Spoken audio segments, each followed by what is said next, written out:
Hello friend.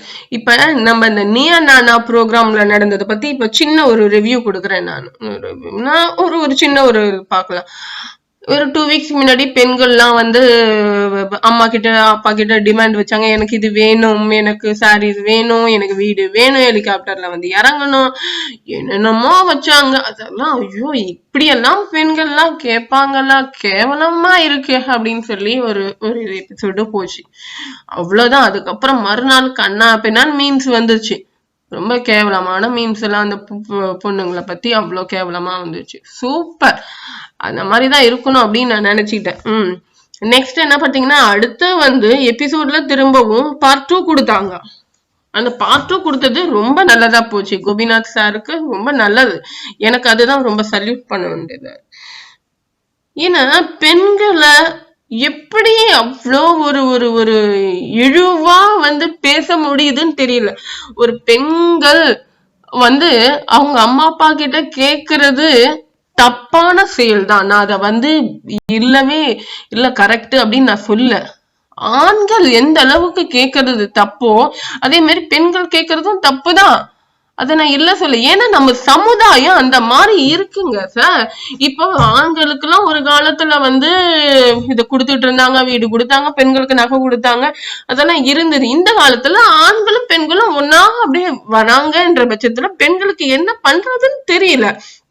அந்த பசங்க எல்லாம் பாத்தீங்கன்னா நீயா நான் ப்ரோக்ராம்ல ஏதோ ஆசையில தான் சொல்லியிருக்கும். என்னோட தாட் உண்மையா கூட சொல்லியிருக்கலாம், 1-2 பெண்ணும் சொல்லியிருக்கலாம். அது என்ன நடிகருங்களா இல்ல பொலிட்டீஷியனா?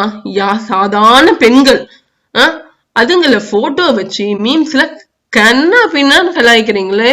இதெல்லாம் உங்களுக்கு அந்த பெண்கள் பண்ணதோட நீங்க பண்ண விஷயம் எவ்வளவு கீழ்த்தரமான கேவலமான விஷயம் தெரிஞ்சுக்கோங்க. பொம்பளைங்க போட்டோ வச்சுக்கிட்டு எதுக்கு சார் அப்படி மீன் கொடுக்குறீங்க? ஆம்பளைங்க தான் கொடுக்குறாங்கன்னா பொம்பளைங்களும் பேசுறீங்களே. உங்க அப்படா போல ஒண்ணு இருக்கு அப்படின்னா யார் அப்புறது? ஏன் பொம்பளைங்கன்னா அவ்வளவு கேவலமா போச்சா எல்லாருக்கும்? பெண்களை சாதாரணமா நினைங்க, உயர்த்தி நினைக்காதீங்க, தாழ்த்தி நினைக்க வேணாம். அம்மா எங்க அம்மா கோயில் தெய்வம், அக்கா இப்படி இருப்பாங்க, பெண்கள்லாம் வீட்டுலதான் உட்கார்ந்து இருக்கணும், சோறாக்கணும், சமைச்சு போடணும், இப்படியே தானே நீங்க நினைச்சிட்டு இருக்கிறீங்க. என்னைக்காவது நீ உங்க அம்மா உட்கார வச்சு சோறாக்கி போட்டிருக்கியா? இல்ல. ஆனா மெசேஜ் மட்டும் மீன்ஸ் அம்மா தெய்வம், அம்மா இது. ஏன் என்னைக்கு உங்க பொண்டாட்டிக்கு செய்ய வேணாம், உங்க அம்மா உட்கார வச்சு நான் சோறாக்கி நீ போட்டிருக்கியா? வர்ற பொண்டாட்டி தானே சோறாக்கி போடுறாங்க உங்க அம்மாவுக்கு, அதத்தானே எதிர்பார்க்கறீங்க. முதல்ல நீ உங்க அம்மாவை நீ மதிக்க கத்துக்கோ. மத்த பெண்கள அப்புறமா இழிவா பேச தெரிஞ்சுக்கலாம். அவங்க பேரண்ட்ஸ அவங்க மதிக்க தெரிஞ்சுக்கோங்க, அப்புறமா இழிவா பேசலாம். பாருங்க, திரும்ப பெண்கள தான் எல்லாரும் இழிவா பேசுறீங்க தவிர ஆண்கள் இதுவரையும் செஞ்சுட்டு வந்தது எல்லாமே கரெக்ட் நீங்க எல்லாம் சொல்லல. எல்லாம் கொஞ்சம் கொஞ்சமா மாத்திட்டு வரீங்க. இப்ப ஒரு நாள் இந்த பெண்கள் வந்து ஒரு ஆசைய அவங்க பேரண்ட்ஸ் கிட்ட வச்சிருக்காங்க. அது தப்பான விஷயம் தான். அது அந்த கண்ணோட்டத்துல பார்த்தா அது தப்புதான். அதை நான் இல்லைன்னு நான் சொல்லல. இத வந்து நீங்க பெருசா ஊதுபடுத்தி பெண்களோட குணத்திலயும் ஒரு இதுலயும் அசிங்கமா மீன் போடுறது தப்புங்க. அது பேசிக்கா அதுதான் தப்பு. பெண்களை சஸ்தி பேசுறது இல்ல இழிவா பேசுறது, அதுங்கன்னா இப்ப எவ்வளவு கஷ்டப்பட்டுட்டு இருக்காங்கன்னு தெரியுமா? ஒவ்வொரு பெண்களும் ரொம்ப கஷ்டப்பட்டுட்டு இருக்காங்க. தயவு செய்து அந்த மாதிரி மீன்ஸ் போடாதீங்க. எப்படா வரும் நீயா நானா வரும், எப்படா நம்ம மீன்ஸ் போடலாம்? ஒவ்வொரு எபிசோட்ல ஒவ்வொரு பெண்களை வச்சு போடுறீங்க. அசிங்கமா இல்ல உங்களுக்கு?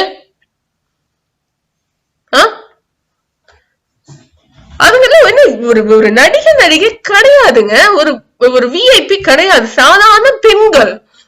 அங்க வந்து பேசுறது எல்லாமே சாதாரண பெண்கள். பொலிட்டீஷியனா உட்காந்து நீ மீம்ஸ் போடுறது நீ ஒரு ஃபன்னா போட்டுக்கோ, ஜாலியா போட்டுக்கோ. அது கீழ்த்தனமா போடாத, அசிங்கமா போடாதீங்க. உண்மையாமே அந்த பெத்தவங்க கிட்ட எல்லா பெண்களும் எனக்கு வேணும், இப்படி இருந்தாதான் நான் கல்யாணம் பண்ணிப்பேன், இல்லைன்னா எனக்கு கல்யாணம் வேணாம்னு சொன்னிச்சுங்களா?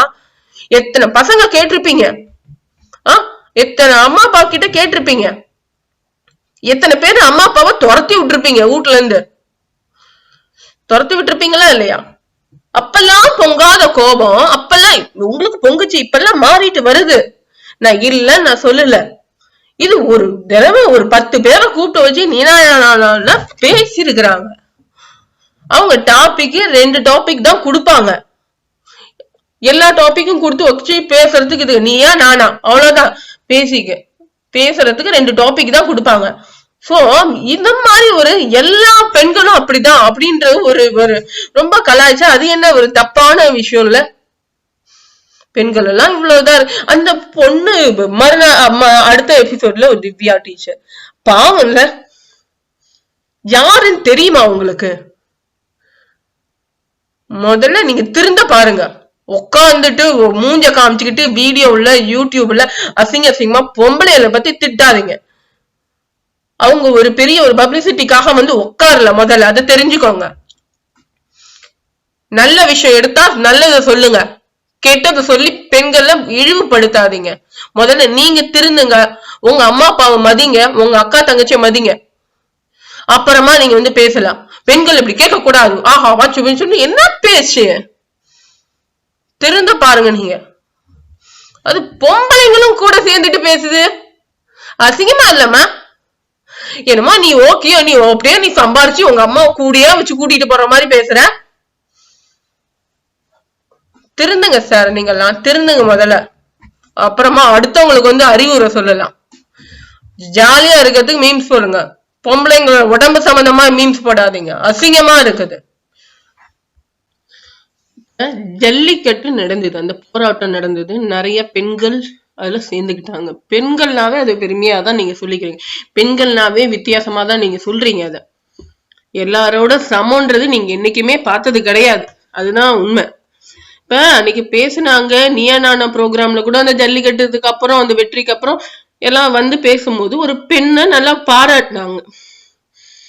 அது மாதிரி இருக்கும்போது லாஸ்ட் ரோல அந்த பெண்ணை பாராட்டினாங்க. அதே பெண்ணு தான் இந்த ஷோல பேசியிருக்கிறாங்க. பேசும்போது அந்த பொண்ணு அன்னைக்கு பாராட்டும் போது, ஜல்லிக்கட்டு போராட்டத்துக்கு போராடிய ஒரு பெண், அந்த பெண்ணு அன்னைக்கு பாராட்டும் போது இன்னைக்கு இழிவா பேசுறது. என்னைக்குமே ஒருத்தவங்கள சுத்தி எப்படி வேணாலும் பேசிடலாம், ஜாஸ்தி பேசும்போது யோசிச்சு பேசுங்க. அன்னைக்கு வேணும்னா நீங்க உயர்த்தி பேசுவீங்க, வேண்டாம்னா தாழ்த்து பேசுவீங்க. உங்க கையில மீடியா இது இருக்குது, மீன்ஸ் போடலாம், லேப்டாப் இருக்குது, கம்ப்யூட்டர் இருக்குதுன்னு நம்ம எதையாவது பட்டனை தட்டி விட்டுறது. என்னப்பா இது நீயா நானா ப்ரோக்ராம்ல அவரு நான் இத்தனை கேள்வி கேட்கிறேன், அவரு ஒரு பக்கத்தை மட்டும்தான் எனக்கு காமிக்கிறாரு, மறுபக்கத்தை எனக்கு காமிக்க மாட்டேன்றாரு. மறுபக்கத்தை கேள்வி எல்லாம் இத்தனை கேள்வி எனக்கு இத்தனை பதில நீங்க சொல்ல முடியுமா? ஏன் எனக்கு உன் மேல எவ்வளவு கேள்வி இருக்காது, நீ பதில் சொல்லுவியா? நான் இத்தனை கேள்வி கேட்டிருக்கேனே. நான் எங்க அம்மா ஃபர்ஸ்ட் நீ பேசுங்க, உன் குடும்பத்துல எங்க அம்மா அப்பா நான் அப்படி பாத்துக்கிட்டேன், என் தங்கச்சியை நான் நல்லா பாத்துக்கிட்டேன், இது நான் பாத்துக்கிட்டேன், அதை பாத்துக்கிட்டேன். நீ மீன்ஸ் போடுவேன்னு அந்த பொண்ணு உட்கார்ந்து இருக்குதா? நீ என்ன கேள்வி கேளு, நான் உனக்கு பதில் சொல்றேன் அப்படின்னு. அந்த பொண்ணை பத்தி நீ எதுக்கு மீன்ஸ் போடுற? அந்த பொண்ணை பத்தி நீ எதுக்கு கேவலமா பேசுற? அதுதான் என்னோட கொஸ்டின்ஸ், அவ்வளவுதான். அந்த பொண்ணு பேசுனது கரெக்டா தப்பான்றது நான் பேசல, அந்த பொண்ணுக்காக நான் சப்போர்ட் பண்ணுன்றது இல்ல. எல்லாமே அந்த பொண்ணுக்கு ஒரு சின்ன விஷயத்துக்காக தான் எல்லா பொண்ணுங்களும் பேசும்போதே தெரியுது, அதுங்க ஒரு சின்ன ஒரு ஆசைக்காக ஏதோ சொல்லிடுச்சுங்க, ஒரு சிரிச்சுக்கிட்டே அழகா நல்லா சொன்னிச்சுங்க. எனக்கு இப்படி இருந்தாதான் நான் பண்ணுவேன், ஒரு ஆக்ரோஷமா ஒரு கோபமா ஒரு வெறித்தனமா யாரும் சொல்ல மாட்டாங்க. இப்ப எல்லாருக்குமே தெரியும். ஏன்னா இப்ப எல்லாத்துக்குமே ஈக்குவல். ஒரு பொண்ணு என்ன அவங்க அண்ணனை படிக்க வைக்கிறாங்க, என்ன படிக்க வைக்கல, ஏதோ ஒண்ணு அது ஏதோ ஒரு இதுல அது கேக்குது. எல்லாத்தையும் எடுத்துட்டு உங்க வீட்டுக்கு தானே வருது, உனக்கு ஏதோ வாங்கி கொடுத்தாங்கன்னா நீ வேணான்னு சொல்லிடுங்க. கேட்டாங்களா இல்லையா? உனக்கு வேணான்னா நீ வேண்டான்னு சொல்லிடுங்க. உன்னையார அந்த பொண்ணை கல்யாணம் பண்ணிக்க சொன்னா? பண்ணிக்காத. இல்ல நீ அந்த பொண்ணு அப்படியே வந்தானே இந்த மாதிரி இருக்காத நீ சொல்லிட்டு போ. நாளைக்கு நீ ஆண்டியா போனீங்கன்னா ஒண்ணுமே இல்லைனாலும் அந்த பொண்ணு சம்பளமே இல்லாம எப்படி அட்ஜஸ்ட் பண்ணி வாழணும்னு அந்த பொண்ணுக்கு தெரியும். உடனே பெண்கள்லாம் இப்படிதான் இருக்கும், போற வர பெண்கள்லாம் கலாய்க்கிறது. யாரும் எங்கேயும் வெளியில போக முடியல, தலைய காட்ட முடியல, என்னையா மீம்ஸ் போடுறீங்க? பெண்கள்லாம் அப்படி கேட்கறது இழிவான செயல். இப்பெல்லாம் கேட்க ஆரம்பிச்சிருக்கோம், அதனால நாங்க எல்லாம் ஆரம்பத்திலே என்ன கேக்குறீங்க நீங்க? இந்த மாதிரி ஒவ்வொரு நீ நான் ப்ரோக்ராமரும் எதையா பொம்பளை போட்டோ எடுத்து அப்படியே மீம்ஸ போடுறது அசிங்கமா இல்ல உங்களுக்கு? அசிங்கமாவே இல்லையா? ஒரு கூச்சமாவே இல்லையா? அது பொம்பளைங்க எல்லாம் உட்காந்து திட்டுதுங்க. ஏமா முதல்ல உங்களை பாத்துக்கோங்க, உங்க பேரண்ட்ஸ பாத்துக்கோங்கம்மா.